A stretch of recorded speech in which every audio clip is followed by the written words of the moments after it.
Buenas tardes, ¿cómo están?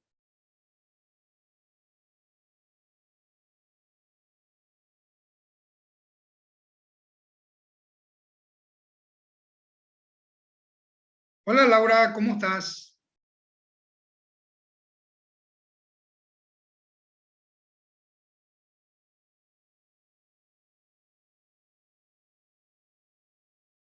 Juan Rolón, buenas tardes, ¿cómo estás?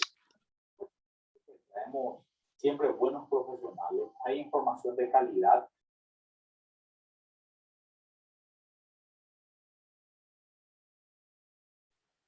Bien, profe, buenas tardes.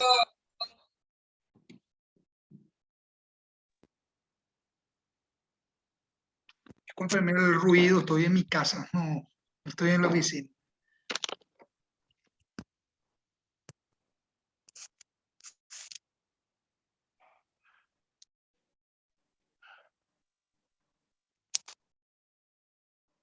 Vamos a esperar un ratito a que ingrese un poco más de gente y luego arrancamos la clase. Gracias por la puntualidad.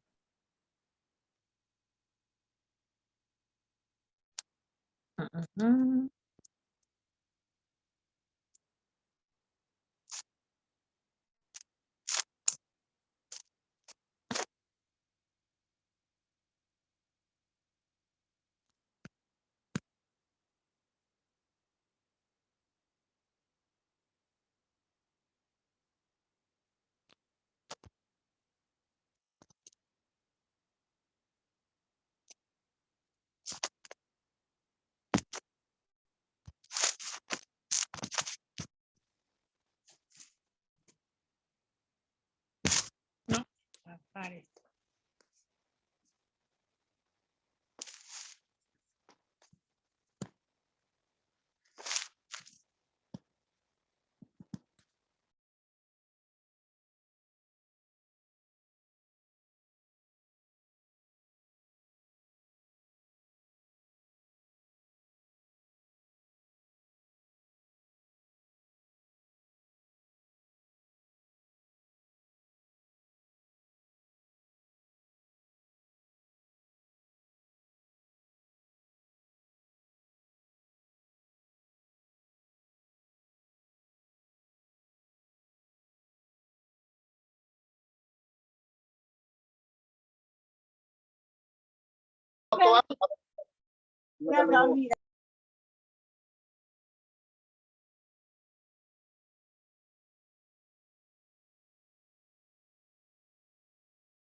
Son la única, creo.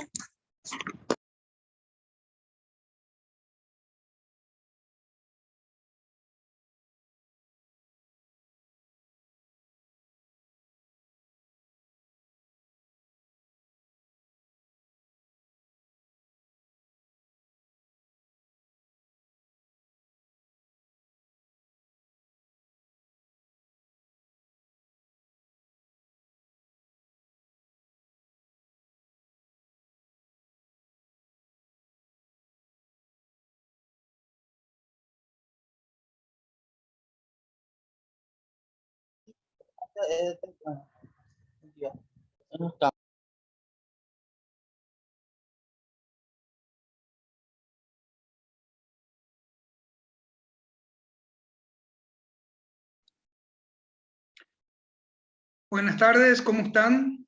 Vamos a continuar con la clase que iniciamos el día de ayer. Algo que haya quedado pendiente, pues ya estuvimos comentando las leyes administrativas de COVID.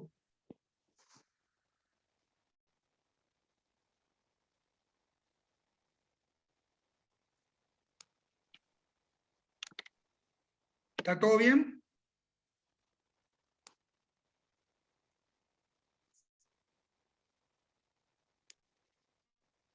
¿Me escuchan? Sí, profe, te escuchamos. Todo entendido. Bien. Ayer estábamos hablando de la ley de emergencia que fue dictada por el Congreso Nacional. La vigencia de algunos de sus artículos se prorrogó para este año también. Y posteriormente yo les dije que el senador Sergio Godoy presentó un proyecto de ley que tenía por objeto racionalizar el gasto público. Vamos a mirar un poco esa ley, pero desde ya, ayer ya les adelanté mi opinión, es una ley redundante, establece reglamentaciones, o sea, disposiciones que ya las tenemos vigentes, hay una reiteración, pero por sobre todo a mí particularmente me desagrada lo que yo veo, el espíritu de esa ley, la concepción que del servidor público tiene el proyectista y bueno, y el Congreso que dictó esa ley. Ayer hablamos largo y seguido de ese tema.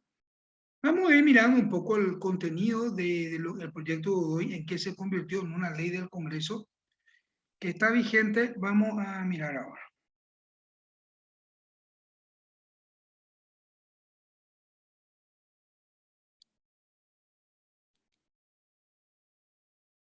Aquí tenemos la ley 6.622, que establece medidas de racionalización del gasto público. Esta ley es de octubre del año pasado. ¿Qué es lo que establece esta ley de racionalización? Primero, dice que su objeto es establecer medidas de racionalización de las compras y contrataciones superfluas, fijar topes a las remuneraciones asignadas al funcionario público y establecer otras medidas orientadas a lograr una mayor eficiencia en la utilización de los recursos públicos. Habla de que los organismos, que esto va a aplicar a todos los organismos y entidades del Estado, mencionado en el artículo 3 de la Ley de Administración Financiera del Estado, y además a todos los organismos del Estado a los que en esta ley expresamente se haga referencia. Lo primero dice, ¿quiénes son funcionarios públicos a los efectos de esta ley? Los señalados como tales en la ley 1626 de la función pública. También a los efectos de esta ley, a toda persona cuyos cargos fueron originados en elección popular o designados por actos administrativos que perciban remuneraciones provenientes de fondos públicos, sea del presupuesto general de la nación o del presupuesto de los gobiernos municipales. Es decir, también afecta a los servidores municipales. Acá hay una cuestión ya en relación a las municipalidades, que lo primero que uno piensa es decir, esto hasta qué punto afecta o respeta, mejor dicho, la autonomía de cada municipio que está garantizada en la Constitución Nacional. Ya tenemos una ley de emergencia aplicable a todos, pero ¿por qué establecer limitaciones a aquellos que no perciben remuneración del tesoro público? ¿Por qué va a meterse con los funcionarios que perciben remuneraciones de los presupuestos locales. Es la primera pregunta que surge cuando uno hace un análisis de esta ley. Bueno, en el artículo 4 se habla de las prohibiciones, donde dice que la ley de presupuesto general de la nación y el presupuesto de los gobiernos municipales no podrá autorizar el pago en los siguientes conceptos. Y acá habla de remuneraciones o honorarios superiores al estipulado para el presidente de la República. No comprende a los funcionarios que prestan servicio en el exterior. No se puede autorizar el pago de seguro médico y medicina prepaga para la máxima autoridad de los organismos y entidades del Estado y para los miembros de sus órganos colegiados. Básicamente acá parece que piensa en municipalidades, porque habla de órganos colegiados o de organismos del Estado que tienen consejos.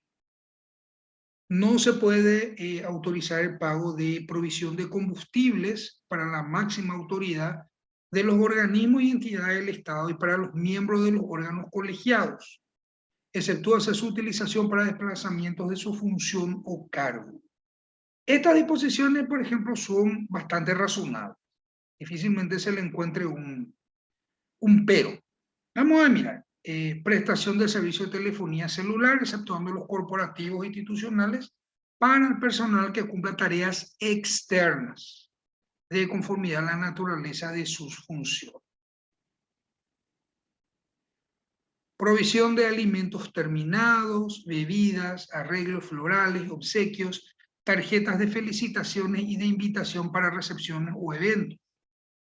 Se exceptúa los eventos de capacitación profesional del funcionario, así como aquellos actos y eventos oficiales organizados por fiestas patrias, toma de posesión de mandos, actos protocolares de notoria relevancia, así como de recepción y agasajo a las autoridades y delegaciones extranjeras y la alimentación básica del funcionario asignado a tareas esenciales de turnos corridos. Ya en la ley de emergencia que se dictó el año pasado, estaba contemplada la prohibición de los servicios de catering, de la compra de obsequios, etcétera, etcétera. O sea, eso ya, acá hay una suerte de reiteración. Bueno, se prohíbe la publicidad estatal en medios masivos de comunicación y cualquier otra forma de expresión audiovisual. La propaganda estatal no. Exceptúase a los organismos y entidades del Estado ante situaciones de emergencia nacional, tales como epidemias, catástrofes naturales, para publicación de edictos, llamadas a licitaciones y concursos de ofertas. En esos casos sí se puede hacer. Un organismo o entidad del Estado puede pagar un aviso que diga licitación pública nacional para difusión de mensajes y campañas permanentes de sensibilización y concienciación, para temas vinculados a la salud pública, la educación, defensa del Estado, como también las que correspondan a procesos electorales. Si bien es cierto, se prorrogaron las elecciones municipales, de hecho este año se van a realizar y bueno, la justicia electoral con esto está autorizada a pagar anuncios en los medios para fomentar la participación y dar a conocer a la ciudadanía todo lo que tenga que ver con las elecciones. Asimismo, están exceptuadas las campañas que promueven el turismo o están destinadas a promocionar productos o servicios de empresas del Estado en el mercado local. Bueno. Después está prohibido también, no se puede autorizar el pago de publicidad, comunicación o cualquier otra forma de expresión audiovisual en la realización de obras públicas que contengan el nombre de las autoridades de los organismos y entidades del Estado que lo ejecuten. Es decir, yo no puedo poner, no puedo pagar un cartel que diga pavimentación asfáltica, ruta nacional número 8, gobierno de Jorge Rivas. No lo puedo hacer. Es lo que prohíbe. Y también pide o sea, prohíbe el pago de remuneraciones adicionales en concepto de cumplimiento del deber de asistencia al lugar de trabajo. Esto generalmente no existe en la función pública. ¿Ustedes conocen alguna institución pública que pague una remuneración adicional al funcionario por cumplir su deber de asistir a su lugar de trabajo? ¿Conocen alguna ustedes?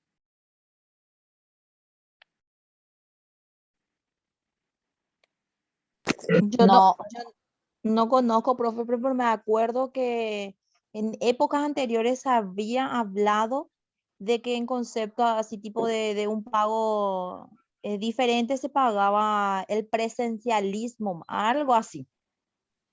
Me acuerdo que la prensa había mencionado, pero no sé qué institución es la que había pagado eso ni nada, pero me acuerdo que habían denunciado en la prensa eso. No sé si era una historia más de la prensa o fue realidad.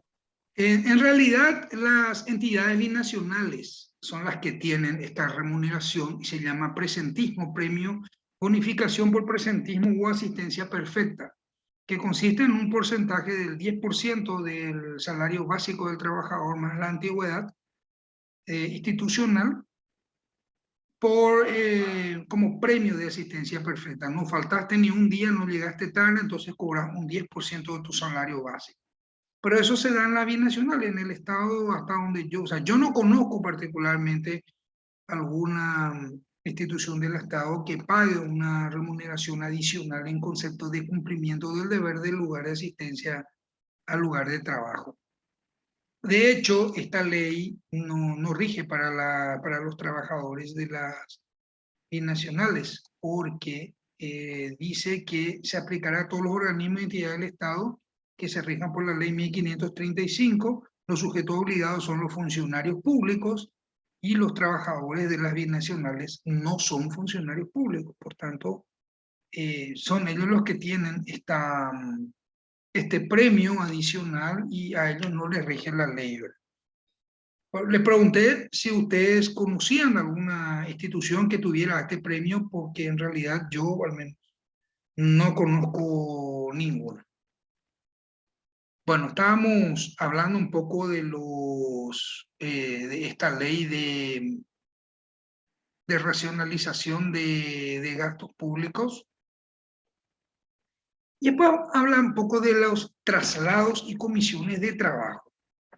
De que en el marco de la aplicación de la movilidad laboral no se podrá realizar el traslado definitivo ni el comisionamiento de funcionarios de un organismo o entidad a otra distinta cuando no concuerde la naturaleza y necesidades de la institución de destino con el perfil profesional del funcionario. Ahora la pregunta es,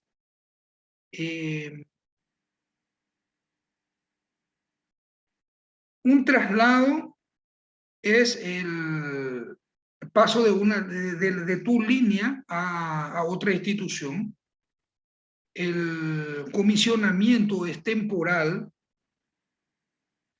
y acá lo que dice es que no te puedes trasladar a otra institución cuando la naturaleza y necesidad de la institución de destino no concuerden con el perfil profesional del funcionario. Se supone que si no concuerda tu perfil, no van a pedir tu comisionamiento. Entonces, la idea que subyace acá, y discúlpenme que sea tan antipático con el proyecto de ley, pero la idea que subyace acá es que el traslado y las comisiones de trabajo se hacen como de una manera a que el funcionario realmente vaya a ser planillero, que no preste en realidad servicio, sino para mantenerlo nomás alejado del ruido, mantenerlo alejado del trabajo. Tal parece ser esa la idea, porque de lo contrario es un poco difícil de entender. No sé si alguno de ustedes puede interpretar de alguna manera el alcance de este artículo quinto. ¿Por qué establecer esto?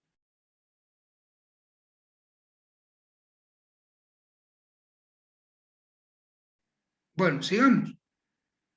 Acá, este es el artículo que a mí me preocupa, este artículo 6, que habla de las condiciones generales para la contratación y nombramiento de funcionarios y asesores, que en ningún caso se podrá designar a un pariente dentro del 4º grado de consanguinidad y 2º afinidad, tanto de la máxima autoridad de los organismos y entidades del Estado y como de los miembros de sus órganos colegiados en el organismo o entidad del cual forman parte, sea en calidad de funcionario permanente contratado o personal de confianza que perciba una remuneración u honorario del presupuesto público, excepto el ingreso logrado a través de un concurso público de oposición. Bueno, la ley que prohíbe el nepotismo ya contiene esta prohibición.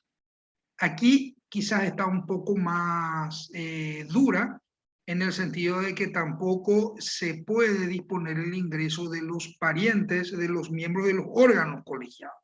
Por ejemplo, yo estoy en un organismo que tiene un consejo de administración, entonces ningún pariente de los miembros de esos consejeros puede ingresar, tampoco, ni siquiera en cargos de confianza. Bueno, la máxima autoridad de los organismos y entidades del Estado y los miembros de gobiernos colegiados podrán incorporar a las instituciones a su cargo en carácter de colaboradores o cualquier otra figura hasta un máximo de 3 asesores remunerados, quienes siempre y en todos los casos durarán en sus funciones mientras lo hagan dichas autoridades.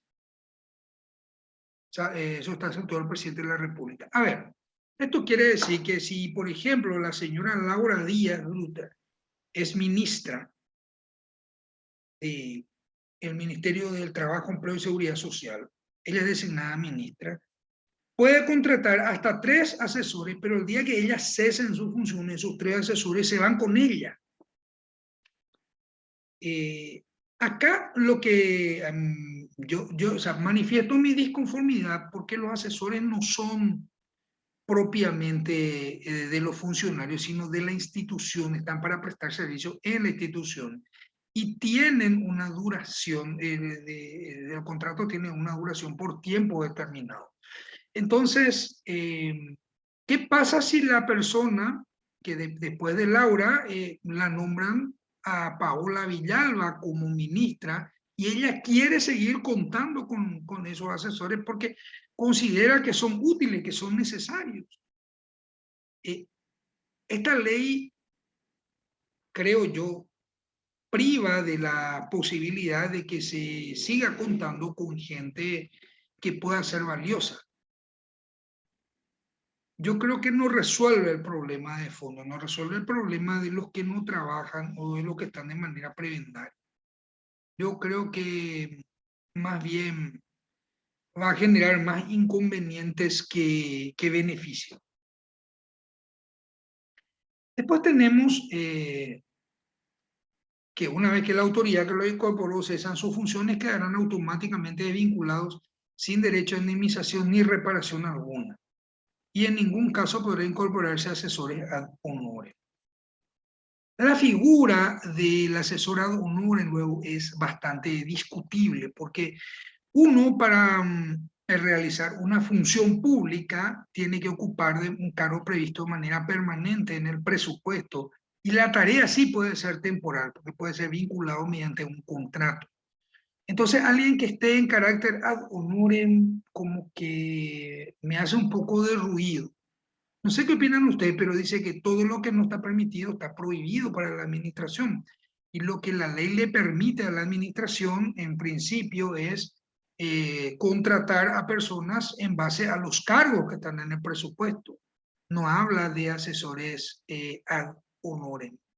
Entonces, es dudoso luego que puedan, a mí no me cierra mucho la idea esto de que puedan haber asesores ad honorem. El problema con los asesores ad honorem es que se crean estructuras de poder paralelas a las institucionales. Estructuras paralelas a las institucionales. Eso es lo que genera la existencia de asesores ad honorem. Fulanito tal viene todos los días, habla con el ministro o con el intendente, entra a su despacho, toma decisiones con él, pero él no es funcionario de la institución o tiene una designación así ad honorem, le regala su tiempo a la función pública. Parece, o sea, a mí me parece un poco extraño. No sé qué opinan ustedes. ¿Qué creen ustedes de estos asesores ad honorem?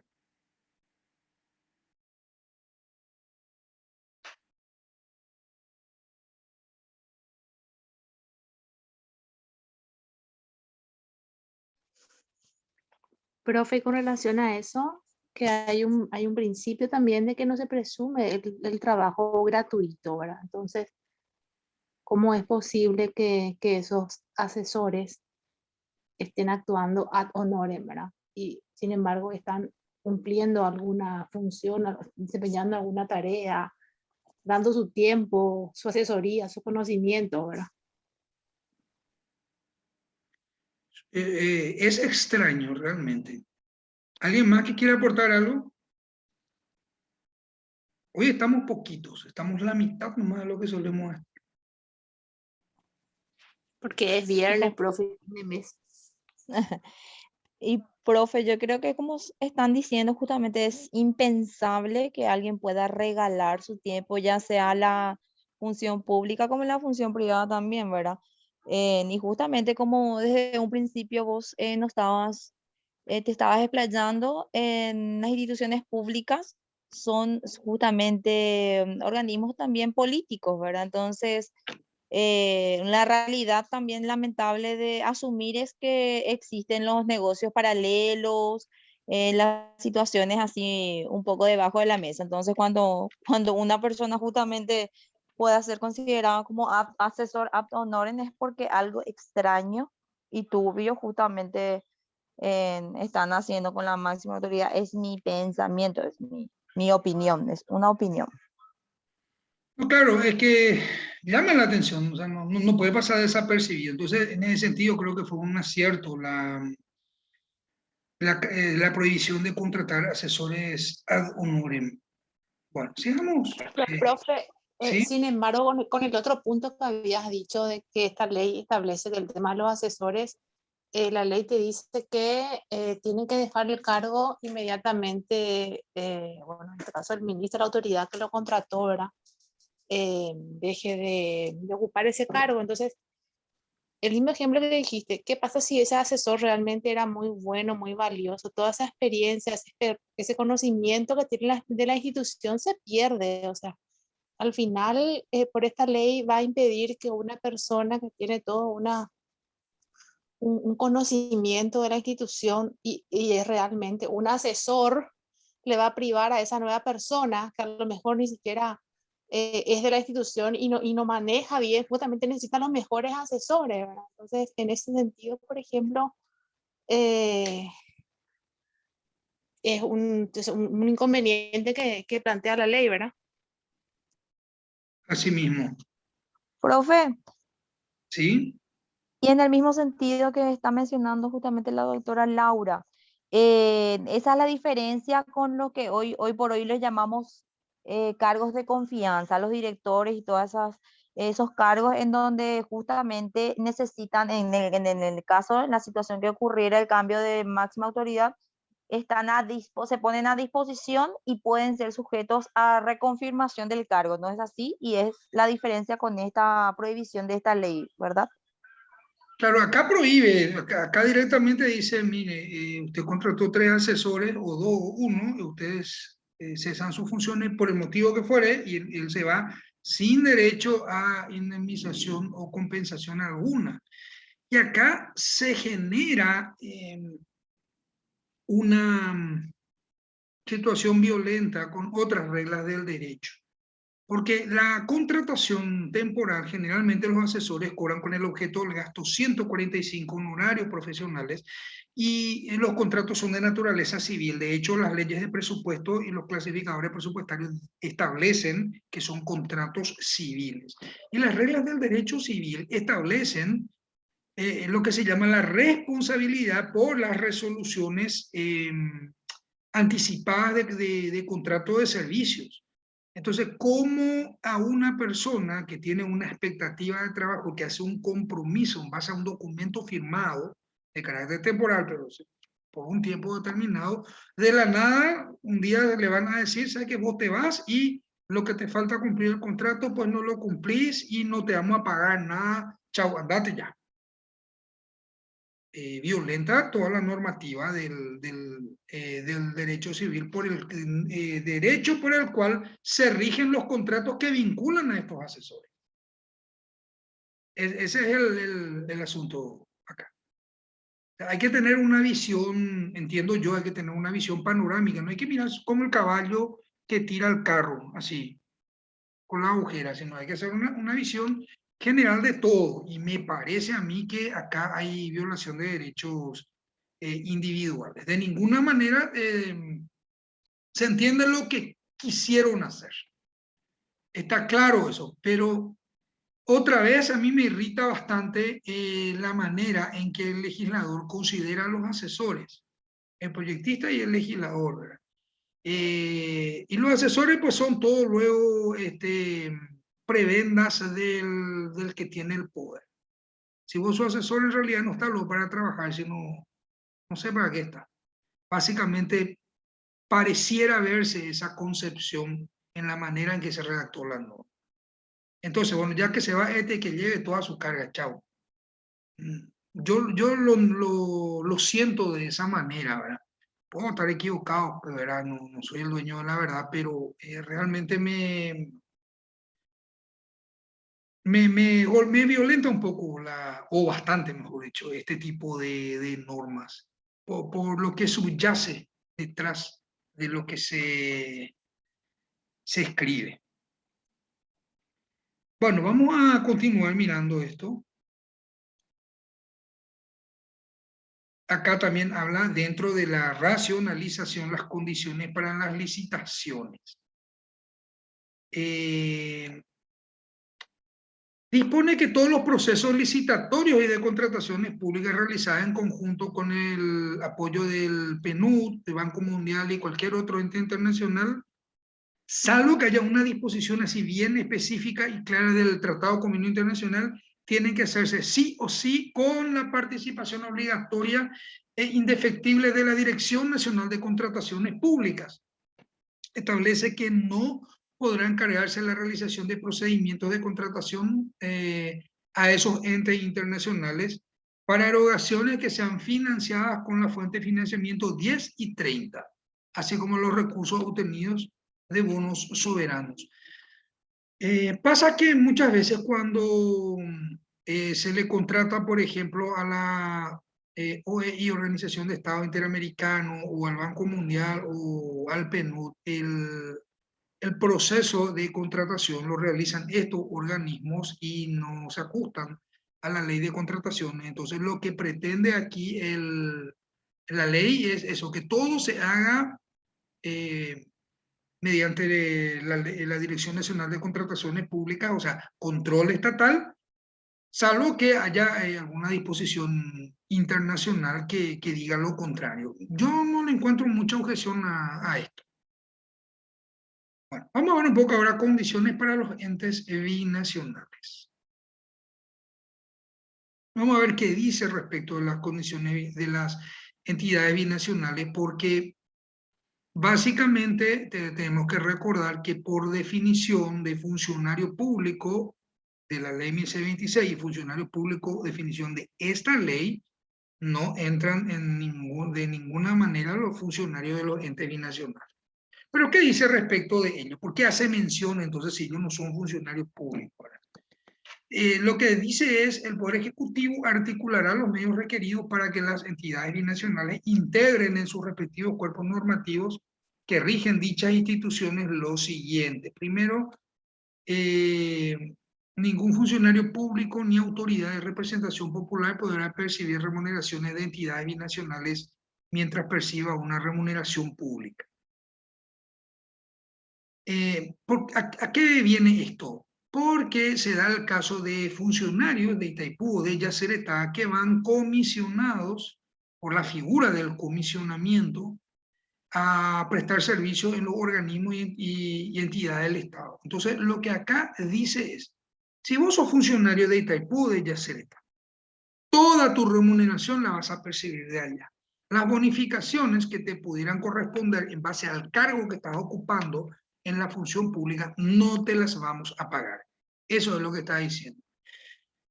se entiende este criterio de racionalización en una pandemia. O sea, no, ¿por qué? Porque primero que nada sabemos que las remuneraciones en los entes binacionales por lo general exceden y en mucho la posibilidad de remuneración del sector público. Y segundo, es alivianar un poco la carga del Estado en materia de pago de remuneración. Y un poco en realidad porque es muy poco, valga el juego de palabras, lo que implica para el Estado en cuanto a erogación. Pero no obstante, es una medida que no puede cuestionarse demasiado. O sea, se refiere no porque los funcionarios de los entes binacionales sean funcionarios públicos, sino porque hay funcionarios de esos entes que están comisionados a la función pública y que prestan servicio en las instituciones públicas. Uno puede ser, por ejemplo,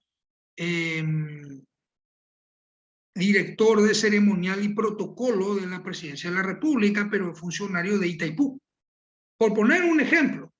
Y como director de ceremonial y protocolo le corresponden determinadas bonificaciones previstas en el presupuesto de la Presidencia de la República. Con esta ley, este señor sigue siendo funcionario de Itaipú, pero ya no va a percibir estas bonificaciones que le paga la Presidencia de la República. Puse un ejemplo abstracto, ¿verdad? No me estoy refiriendo a nadie en particular. Bueno, sigamos. Entonces, las demás disposiciones para los entes binacionales que dice que cualquier publicidad de las entidades en los medios masivos de comunicación, redes sociales y cualquier otra forma de expresión audiovisual, exceptuando necesidades ante situaciones de emergencia nacional, tales como epidemias, catástrofes naturales, publicación de edictos, llamados a licitaciones y concursos, de ofertas para difusión de mensajes y campañas permanentes de sensibilización y concienciación, temas vinculados a la salud pública y aquellas campañas que promueven el turismo. O sea, acá hay algo que yo no entiendo muy bien de la redacción. Acá dice, el Poder Ejecutivo articulará los medios requeridos para que las entidades binacionales integren en su normativa interna cualquier publicidad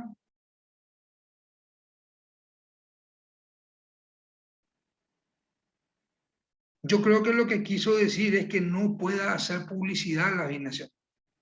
Creo que eso es lo que quiso decir. Pero no, yo no veo que diga eso en realidad. No sé si ustedes entienden de otra manera.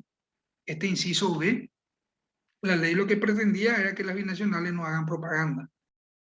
No inviertan en propaganda. No está bien redactado, profe, en ese sentido. Es que no dice lo que quiso decir. Acá alguien se comió una parte de la oración. Prohibición, sí. Pero esa es una Error, práctica, esa es redacción. una costumbre muy penosamente arraigada en la redacción de textos. Yo suelo leer inclusive, sobre todo en las resoluciones de los sumarios administrativos, sea de la función pública o relativa a la Secretaría de Estado de Tributación, donde al hacer el considerando dice que la ley número tal que regula tal cosa y su decreto reglamentario, y cita todo y después terminó la oración. La ley y el decreto, ¿qué cosa? No lo dice. Es muy frecuente eso. Ese vicio aparece en este inciso B del artículo 8, que en realidad no le prohíbe nada. Es más, este artículo es lo que dice: el Poder Ejecutivo articulará para que las entidades integren en los respectivos cuerpos normativos cualquier publicidad. O sea, hasta podríamos entender que le autoriza o le obliga a hacer publicidad, exceptuando la de emergencia, lo cual llegamos a un absurdo. Pero es como está redactado. Bueno, tampoco me sorprende mucho, porque esos son errores muy frecuentes. Bueno. Intervención de la Contraloría. La Contraloría velará por el cumplimiento de las disposiciones de la presente ley en lo referente al cumplimiento de lo dispuesto para el presupuesto general de la Nación de cada año. Las consecuencias, vamos a ver cuáles son las consecuencias por incumplir esto. Dice conforme a las responsabilidades administrativas y penales. El Ministerio Público procederá a abrir la investigación correspondiente de oficio y a denuncia de la Contraloría General de la República. Estas leyes, las disposiciones son complementarias a la Ley 1535, a la Ley 5098 de responsabilidad fiscal, a la Ley 5295/2014 que prohíbe el nepotismo en la función pública, así como a cualquier otra norma legal sobre la materia.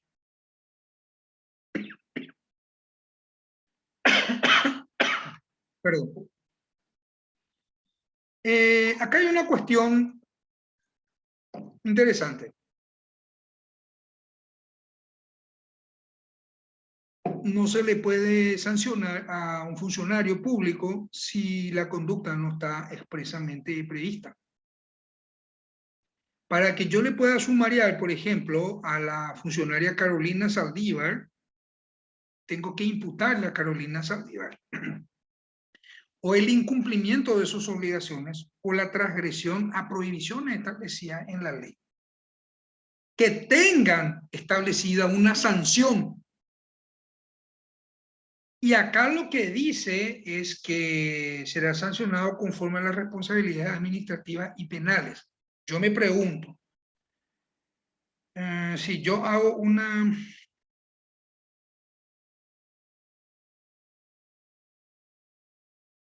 Ningún funcionario podrá percibir remuneraciones de las entidades binacionales mientras perciba una remuneración pública. ¿Cuál sería la falta si yo percibo ambas cosas?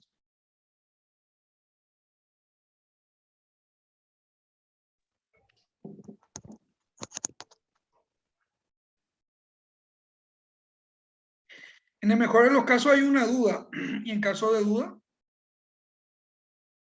prosumariado, pro reo. Entonces, creo que debió ser más explícito en cuanto a las sanciones. De hecho, para que se pueda castigar se tiene que estar establecida la sanción. De lo contrario, se presta a que la norma al final carezca de pena. Y si carece de pena, nadie la va a respetar. ¿Serían los casos de cobro indebido, profe? Cobro indebido y quizás. Pero, ¿cuál es el problema? Cuando entra el quizás, ya tenés la duda. ¿Y cómo se resuelve cuando hay duda? A eso voy. El legislador tiene, en materia administrativa, el legislador tiene que ser expreso, tiene que ser bien claro. El incumplimiento, por ejemplo, de las prohibiciones establecidas en el artículo 7 y 8 de la ley será considerado incumplimiento de funciones y como consecuencia de tal falta grave. Que lo diga. Entonces ya hay una remisión a la ley 1126. O que diga que se remite a la ley 1126 en el capítulo de faltas graves. Para que le podamos hacer el sumario administrativo y aplicar después la sanción correspondiente. Explícita tiene que ser, sí. Tiene que ser explícito. O sea, si yo le voy a castigar a alguien, le tengo que imputar una falta que tenga una sanción explícita. De lo contrario, le puedo decir que es malo, brujo, feo, que no me gusta como es, pero no le puedo castigar. Esa es la cuestión. O sea, por eso me parece que no fue redactada. Esta ley fue redactada en el marco de una ebullición social como consecuencia de la pandemia, en donde un gran sector de la población se vio afectado económicamente, sobre todo los no servidores públicos, por no tener los suficientes ingresos. O sea, gente que no trabajaba, no tenía ingresos, mientras los servidores públicos sí estaban cobrando por lo menos el salario básico. Entonces, eso generaba, y es natural también que genere enojo de parte de los trabajadores del sector privado. Entonces, que además consideran luego que en la función pública se hace cualquier cosa menos trabajar. Y en ese sentido, en ese ambiente donde todo el mundo quería, bueno, basta ya, ¿por qué ellos cobran y nosotros tenemos que pasar necesidades? Alguien propone una cosa como esta y todo el mundo se vuelve loco. Cuando se discutió este proyecto de ley, la gente estaba como el perro cuando viene su dueño. ¿Vieron cuando viene el dueño? El perro se vuelve loco, ladra, se pone contento, va corriendo al fondo, viene, le salta al dueño, etcétera, etcétera. Bueno, y cuando alguien propuso, vamos a racionalizar esto, aunque no esté bien hecha la normativa, todo el mundo se volvió loco. Como el perro cuando llega el dueño. A mí particularmente me gusta el intento de racionalización, solo que me parece un proyecto más populista que práctico. Y estamos hablando de normas administrativas que hacen nada menos que el funcionamiento del Estado. El Estado no se legisla de manera populista. Ese es el asunto. Por eso es que a mí me desagrada bastante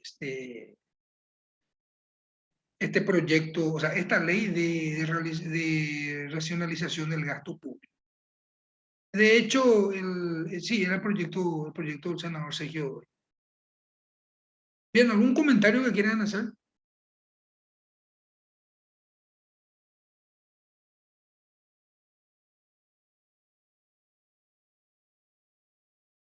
Sandra. Sí, profesor. Más bien una opinión que hace tiempo vengo teniendo cuando escucho, hablando, haciendo referencia a lo que usted dice de cuestiones populistas, ¿verdad? El término que utiliza la gente al decir, le pagamos su salario a los funcionarios públicos. Pero creo que hay que aclarar también que el funcionario público es un ciudadano. Y como ciudadanos nosotros también pagamos, o sea, somos sujetos de pagar impuestos, ¿verdad? Al adquirir bienes y servicios estamos pagando IVA. También tenemos nuestros compromisos con la SED o mismo con las municipalidades, ¿verdad? Desde nuestras actividades particulares. Y en ese sentido nomás también el funcionario público está aportando al Estado. Ese siempre es un criterio, una opinión que siempre me da vuelta, ¿verdad? Cuando escucho que pareciera que al decir le pagamos su salario, como que estamos exonerados de cumplir con nuestras obligaciones tributarias, ¿verdad? Como cualquier ciudadano Obligaciones más. laborales. También. Y eso nomás, profe. Eso también era un comentario que quería hacer al respecto.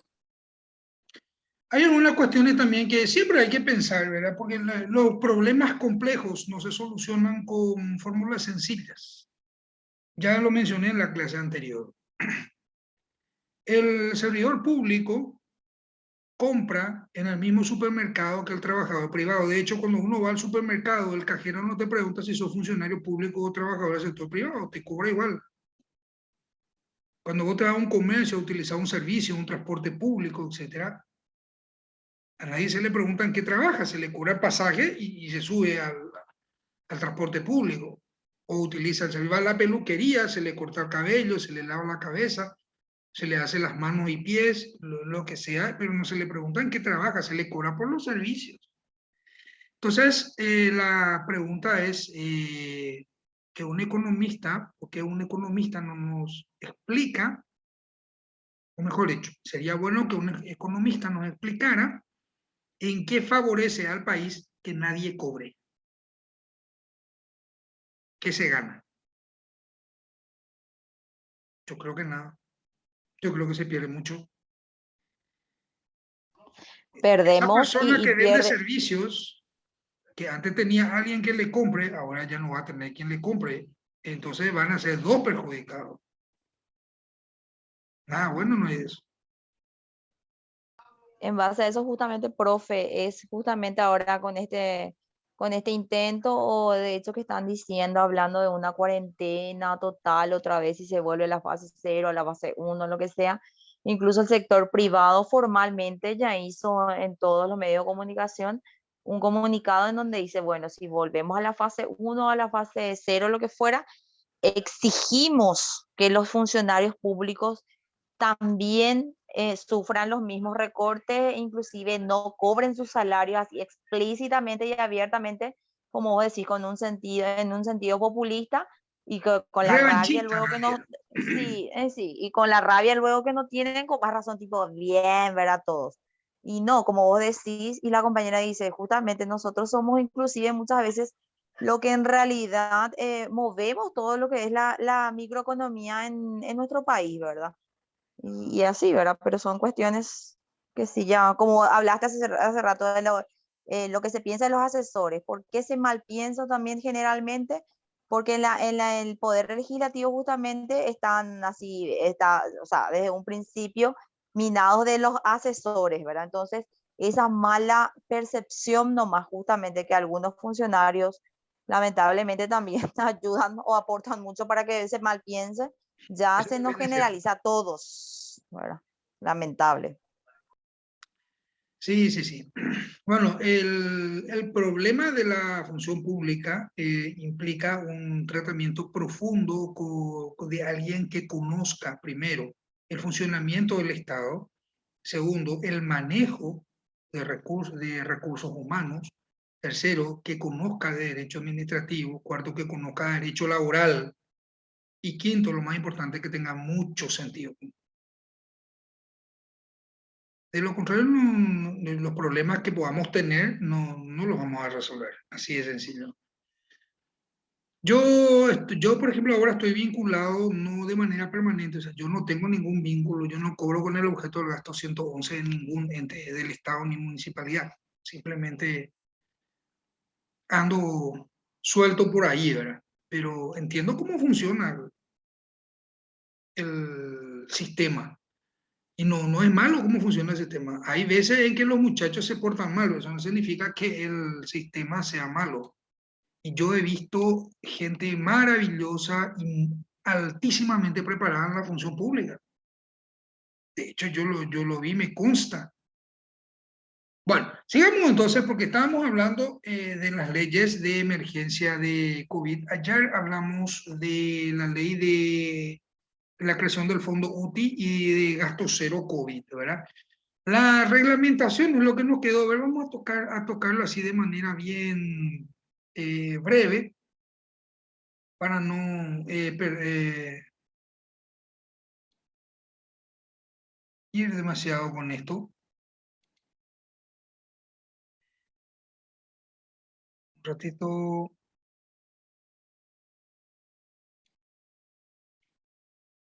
Esta no es.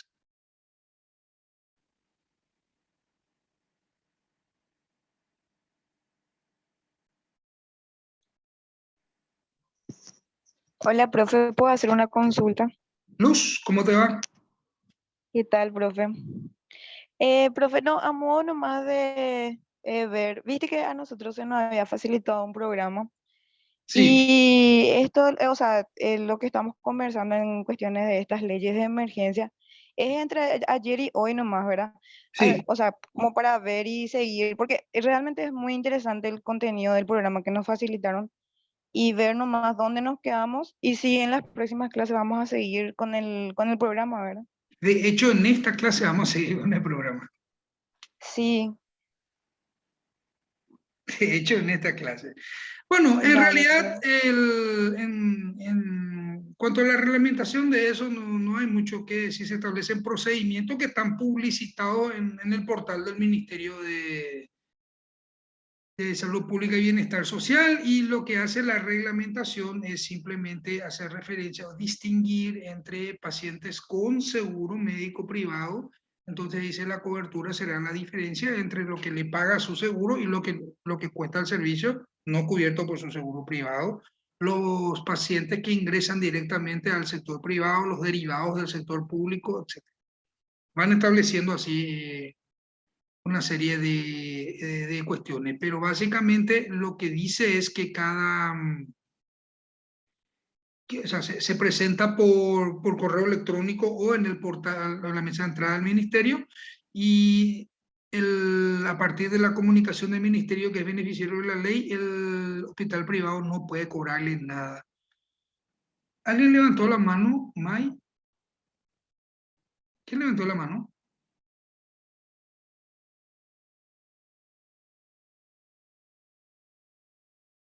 Bueno, Se escapó la persona que levantó la mano. Sigamos entonces. Bueno, estamos hablando ya retomando. O sea, ¿por qué era importante mencionar este tema? Porque estas leyes nos afectan, o sea, afectan a toda la función pública, a todo el derecho administrativo, porque, como les mostré, plantean excepciones a la ley de administración financiera del Estado, por ejemplo, la ley de emergencia que se dictó el año pasado. Ahora se establece racionalización de gastos públicos, en algunas cosas son interesantes, en otras hay ambigüedades, y cuando hay ambigüedad, generalmente la ley termina siendo letra muerta. ¿Por qué? Porque no se pueden aplicar sanciones por incumplimiento, y si no hay castigo, entonces los que podrían beneficiarse de alguna trapisonda dicen, ya, lo hago igual, total, no me van a poder castigar. Ese es el problema entonces. Pero por la relevancia que tienen, es que es mencionado. Ahora vamos a hacer acá como quien dice, levantar el freno de mano y vamos a retomar el camino que habíamos iniciado. Estábamos hablando nosotros de los principios del derecho administrativo. No tocamos todos los principios del derecho administrativo. Entonces ahora vamos a citar los que ya mencionamos y vamos a meternos en aquello que nos falta. Y hay algo también interesante que hablar de esto.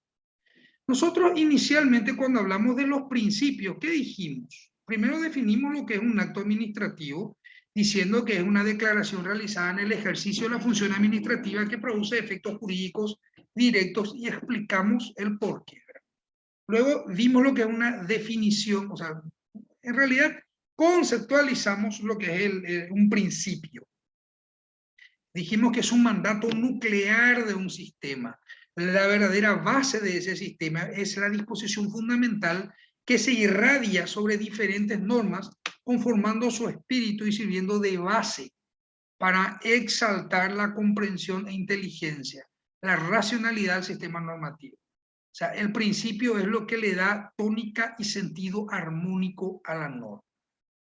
Esto decía Celso Antonio Bandeira de Melo.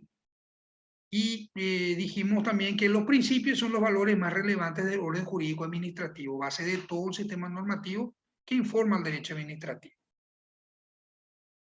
Bueno, algunos sostienen que violar un principio es mucho más grave que violar una norma, porque la violación del principio afecta a todo el orden jurídico y no solamente una desventaja o ventaja establecida en la norma. Esto es importantísimo, porque cuando lleguemos a uno de los principios, que es el principio del debido proceso administrativo, voy a hacer referencia al procedimiento de sumarios administrativos y a los sumarios en general, en donde el administrado se va así mano arriba en los sumarios. Vamos a ver por qué.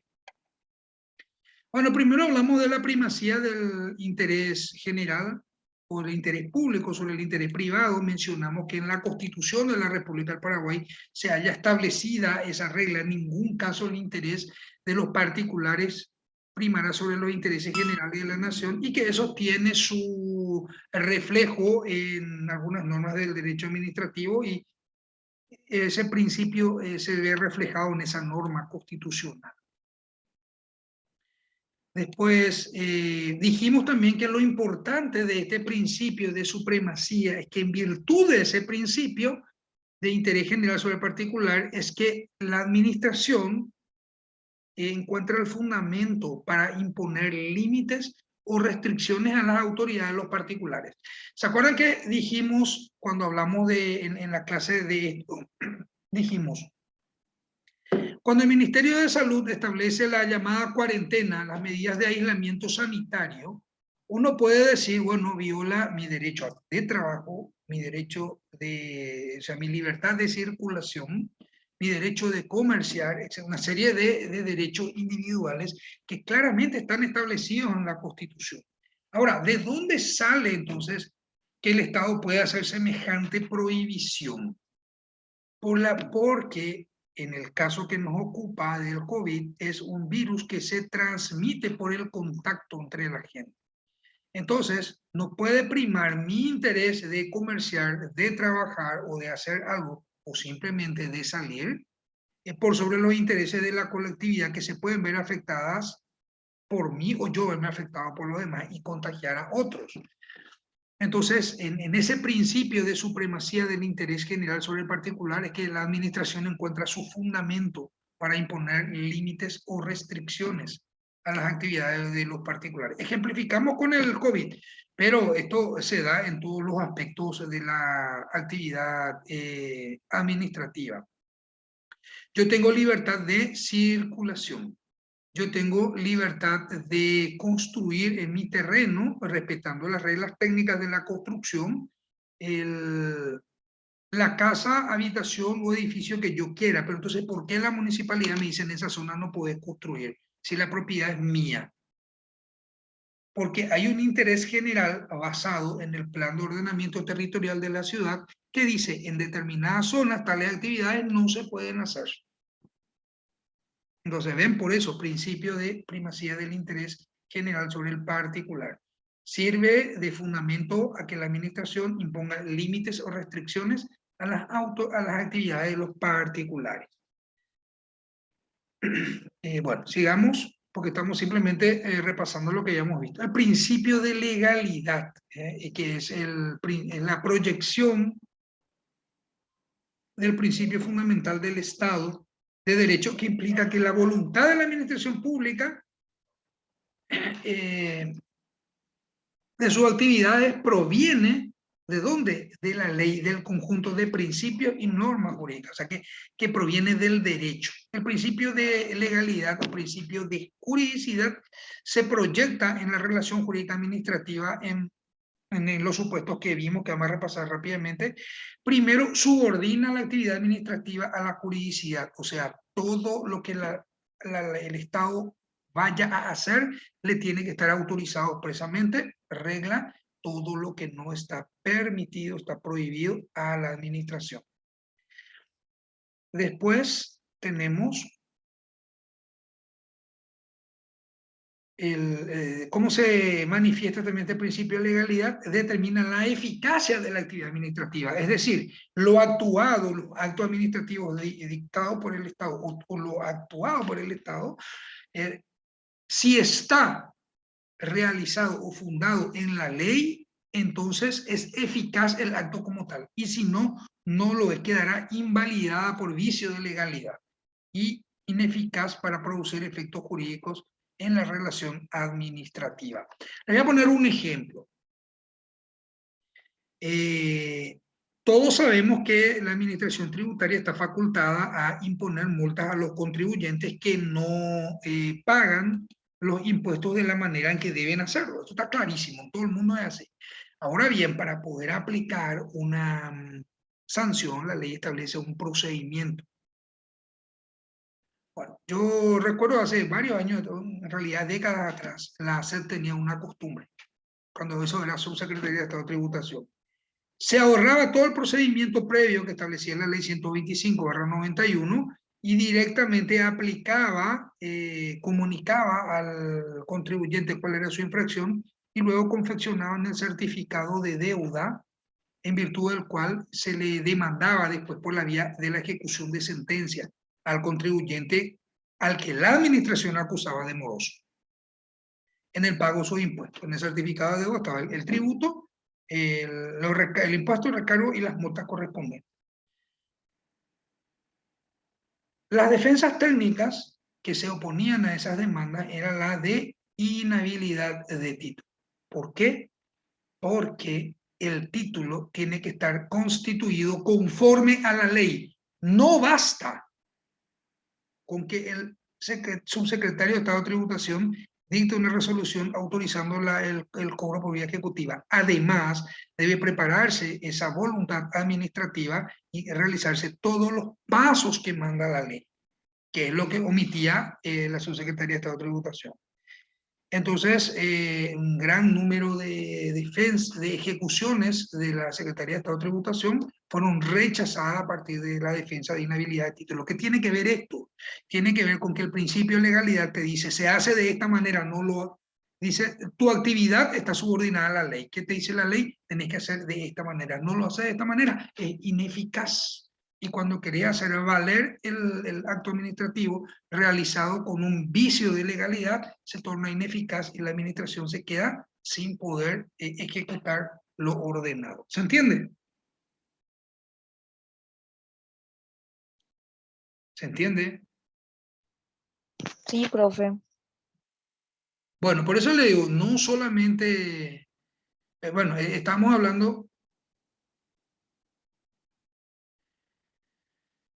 también de cómo se manifiesta el principio de legalidad, delimita la finalidad de la actividad administrativa. O sea, la juridicidad fija los límites conforme a la finalidad de la acción autorizada.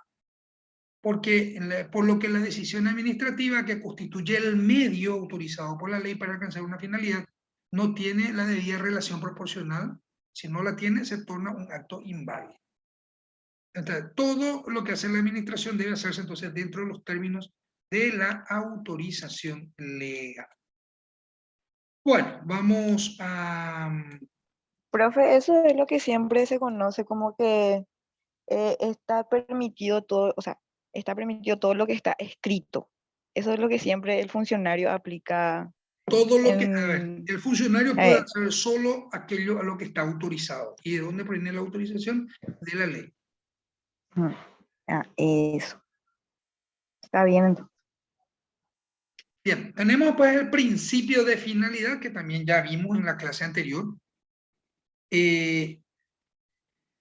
La finalidad fijada en la norma jurídica conectada a la satisfacción del interés de la colectividad o denominaciones similares como interés público o bien común, debe ser la orientación de la actividad de la administración pública. O sea, ¿qué significa principio de finalidad?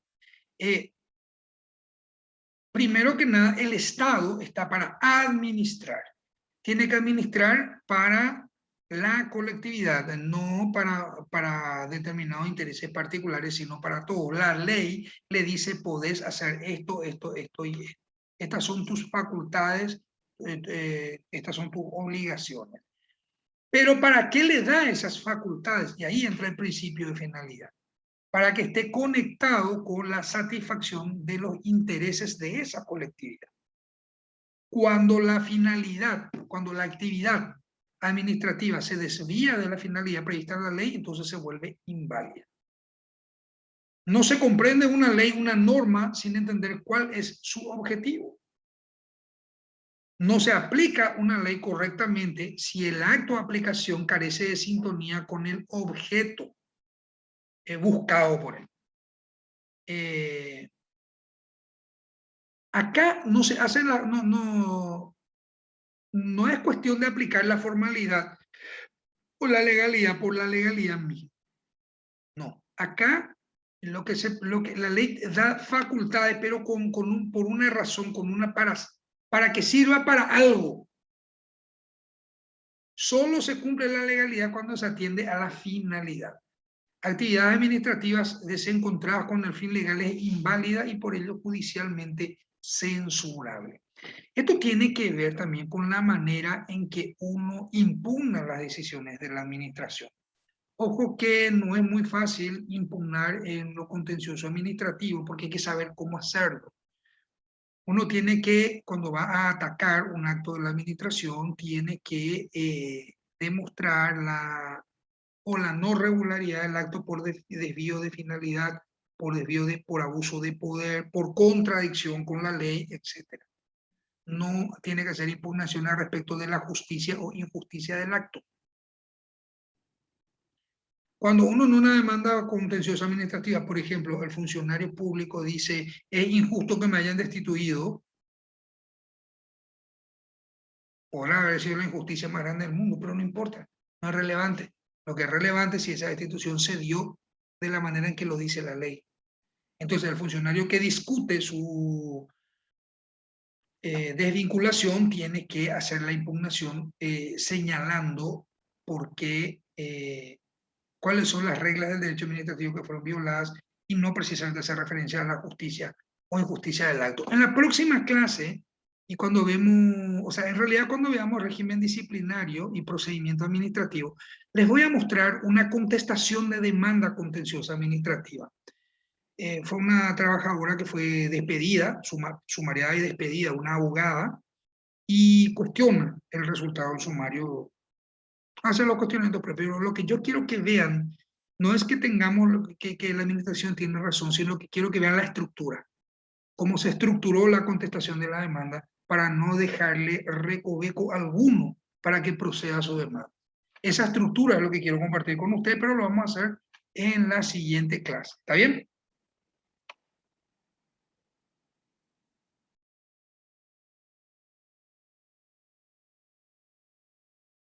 Están todos calladitos.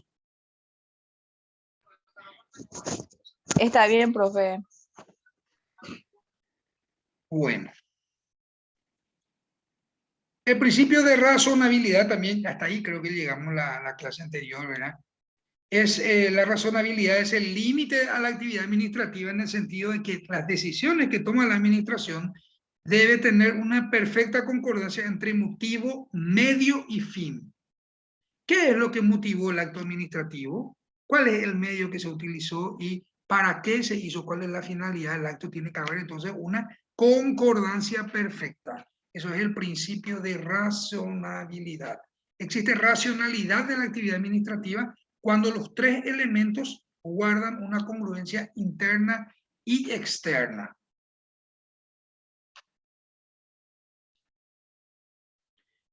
Bueno, esto vimos lo que dijo Humberto Quiroga Lavie sobre eso. Vamos a lo siguiente, lo que nos falta para volver a entrar en esto.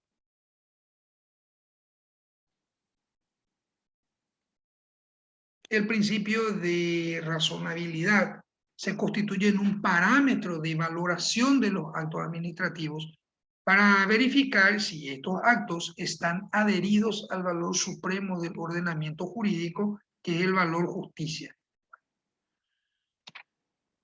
Lo razonable supone que el acto administrativo sea producto de la razón, que debe implicar equilibrio, moderación y armonía, que no sea arbitrario o caprichoso. Antes de pasar, ¿se acuerdan que en la clase anterior yo les había dicho, le hablé de un contrato colectivo en 2 clases atrás, que establecía el derecho de ingreso de un trabajador en reemplazo de un familiar fallecido? ¿Se acuerdan? Sí, profe, Sí, en la perfectamente. Municipalidad de Asunción creo que era. Acá está. Sí, profe. Sí, profe, no me acordaba. Sospecho nomás que algunos creyeron que les estaba mintiendo, entonces acá les muestro. Este es. Y fue aprobado por resolución número 17.784 de diciembre del 2010 por el Ministerio del Trabajo, Empleo y Seguridad Social de un municipio. Profe, en el año 2010 todavía no era Ministerio de Trabajo, era Ministerio de De Justicia, Justicia y Trabajo. Trabajo, sí. Ministerio de Justicia y Trabajo. Acá dice, sí, Ministerio de Justicia y Trabajo, dice en el encabezado de la resolución. Bueno, ya quería nomás mostrar que sí existe ese contrato colectivo. Carolina estaba preocupada nomás porque ¿Y su ya faltaba el validez? ministerio. ¿Cuánto Por tiempo, eso cuánto nomás, tiempo pero es válido 2010. la vigencia del ¿Qué? 2010? Normalmente suele ser 2 años. Sí, a ver, voy a buscar un poco la vigencia, pero les voy a decir algo con relación a eso. Vamos a suponer, no quiero estar buscando la normativa, pero le voy a indicar qué es lo que sucede con esto.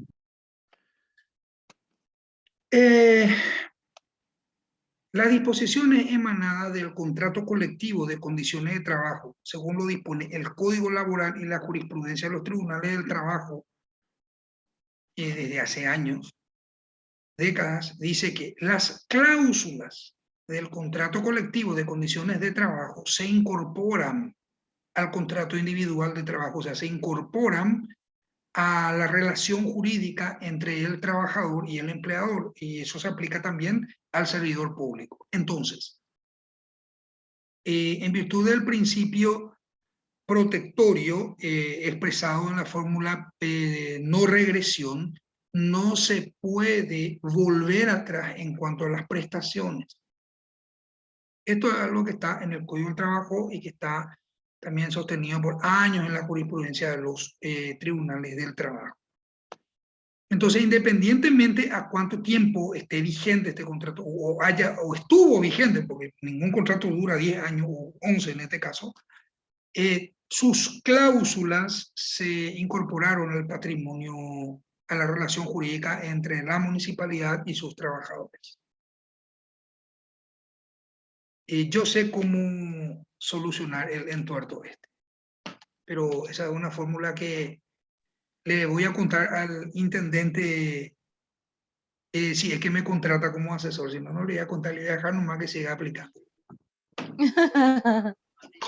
Profe, te doy un dato. Decime, En el Carmen.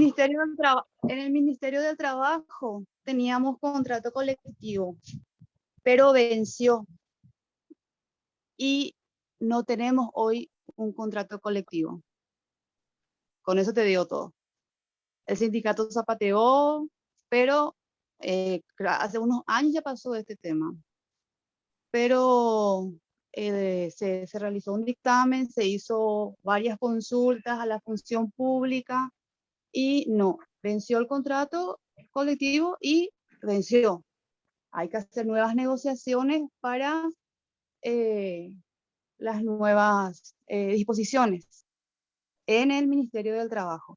Hoy en día yo no estoy en el ministerio, o sea, estoy en el ministerio, pero estoy en Sinafocal, muy feliz y contenta, pero no sé cómo está el tema ahora, ni de sindicatos ni de contrato colectivo, pero hace unos años quedó por el piso el contrato colectivo que tanto la gente hablaba. Y te digo, esa es la posición del ministerio. Termina su Si yo fuera vigencia. el administrador, fundamentaría muy bien esa posición, con el respaldo de varias Hubo normas. mucha pelea, hubo mucha pelea, se trajo jurisprudencia, se trajo de todo y la posición que sentó en ese tiempo el Ministerio del Trabajo fue que vence el contrato colectivo y chao vigencia. Tenés que empezar de nuevo otra vez. Y a mano no tengo ningún código laboral, no tengo, porque estoy en mi casa y no te puedo decir sí, no, porque hace un tiempo que estoy alejada de la parte laboral. Estoy en la parte de capacitaciones, o sea, estoy en el paraíso. No, Dedicarse a las cuestiones laborales es siempre un dolor de cabeza, y más todavía si lo haces por la administración o por el empleador, siempre es un dolor de cabeza. Bueno, sigamos, que nos quedan unos minutos más de clase todavía. Vamos a volver al tema de los principios, el principio de proporcionalidad, que es la medida del ejercicio de la competencia para evitar el exceso o desvío de poder. Este principio de proporcionalidad tiene como objetivo evitar los excesos en el ejercicio de las competencias administrativas y es de singular importancia en el ejercicio de las actividades ordenadoras y en el ejercicio de las competencias disciplinarias y sancionadoras. Fíjense una cosa, generalmente yo he visto por lo menos muchos casos de sumario administrativo en donde vieron que dice como sanción posible, suspensión en el cargo sin goce de sueldo por 30 días, ¿verdad? En la ley 1126. Bueno, yo he visto una inmensa mayoría de funcionarios públicos, de parte actora en los sumarios, que piden directamente la aplicación del máximo de la pena. Directamente piden los 30 días, si no el despido. Entonces, acá justamente entra esto, que es el principio de proporcionalidad, ¿verdad? El objetivo es evitar los excesos en el ejercicio de las competencias administrativas. Nadie duda que el Estado tiene el derecho de sancionar al funcionario que ha cometido alguna falta.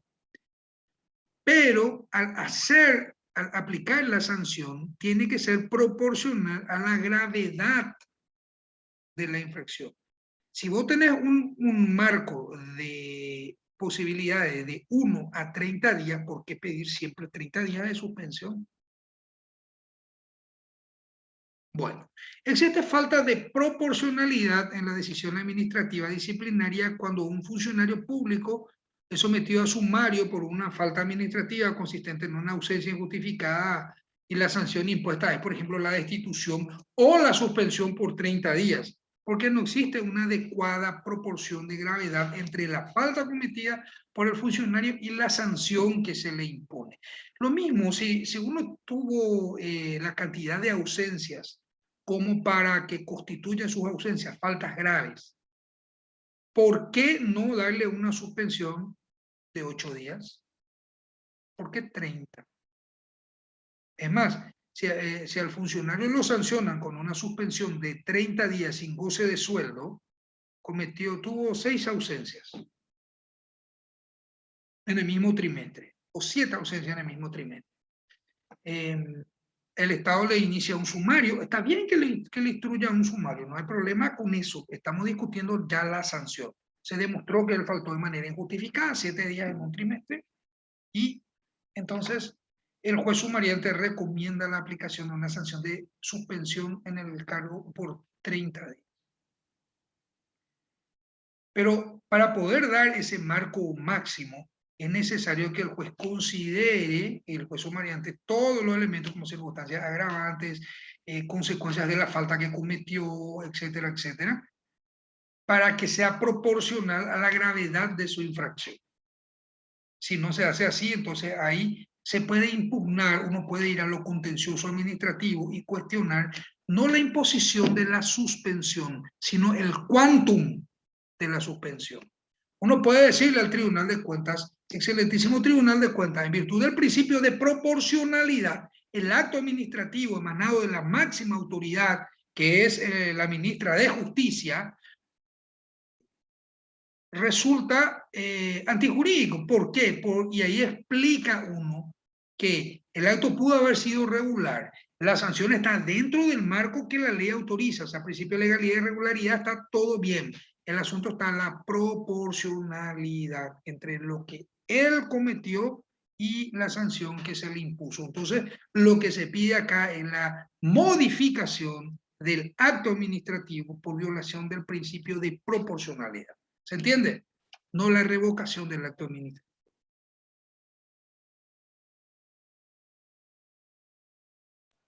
Hola. Sí, se entiende, profe. Sería en el caso, por ejemplo, o sea, sería proporcional dentro de tu mismo caso, sería proporcional en el caso que fuera una reincidencia, ¿verdad? Que ya fueran 2 o 3 veces que estaba cometiendo la misma. Tuvo 2 sumarios anteriores Sí, por exacto. comisión de Ahí sí falta sería contenido. proporcional. Claro. Entiendo. Es más, a ver, vamos a suponer que haya faltado, que haya cometido ausencia injustificada, con lo cual es falta leve, luego volvió a cometer otra falta leve, y luego ya faltó más, entonces ya es falta grave. Ahí, por ejemplo, ya hubo sanciones por faltas disciplinarias leves, y entonces ahora ya en el sumario se le aplica una sanción grande. Entonces hay proporcionalidad, porque hay una reincidencia. Bueno, pero entienden cuál es la idea. Entonces, uno impugna ese tipo de decisiones por violación del principio de proporcionalidad. Lo mismo sucede con las multas que te impone la administración tributaria. Si la administración te puede imponer una multa que va de 10 a 15 jornales y te impone 15 sin expresar por qué, uno puede cuestionar en lo contencioso administrativo, atacar el acto administrativo pidiendo la modificación del mismo porque el mismo incurre en violación del principio de proporcionalidad. O una pena de inhabilitación. Inhabilitación de 2 a 5 años, me dieron 5, ¿no? ¿Por qué 5? Con 2 es suficiente. ¿Se entiende?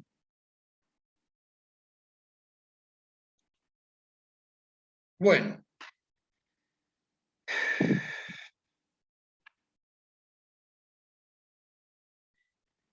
Celso Antonio Bandeira de Melo dice que este principio de proporcionalidad expresa la idea de que las competencias administrativas solo pueden ser válidamente ejercitadas en la extensión e intensidad proporcionales a lo que sea realmente necesario para el cumplimiento de la finalidad del interés público a la que está vinculada. Cuando esos altos en su contenido sobrepasan lo necesario para alcanzar el objetivo, entonces quedan afectados de ilegitimidad, no ilegalidad, ilegitimidad. Por tanto, desbordan el ámbito de la competencia, superan los límites que en aquellos casos le corresponden. Cuando se viola el principio de proporcionalidad, no estamos hablando de un acto administrativo ilegal, sino ilegítimo. Es diferente.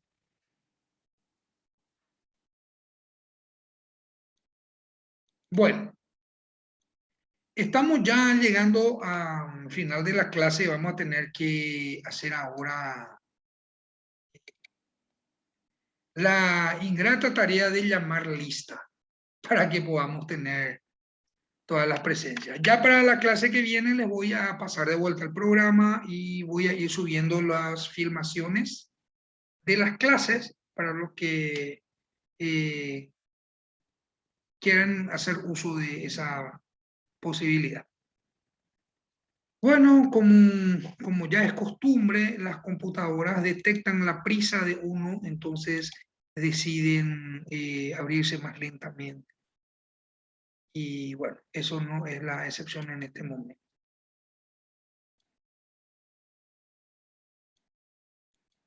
Bueno, vamos a ver.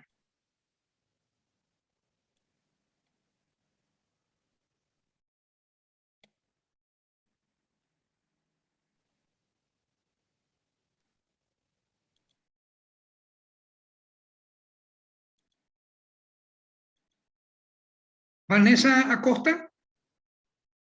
Presente, profe. Ana Barbosa. Presente, profe. Presente. Paulo. Álvaro Bedoya. Presente, profe. Sandra Cabral. Presente, profe. Carmen Carvajal. Diego del Valle. Laura Díaz. Presente, profe. Javier Doldán. Luz Duarte. Presente, profe. María Escobar. Presente, profesor. Pedro Ulises González. Luis González.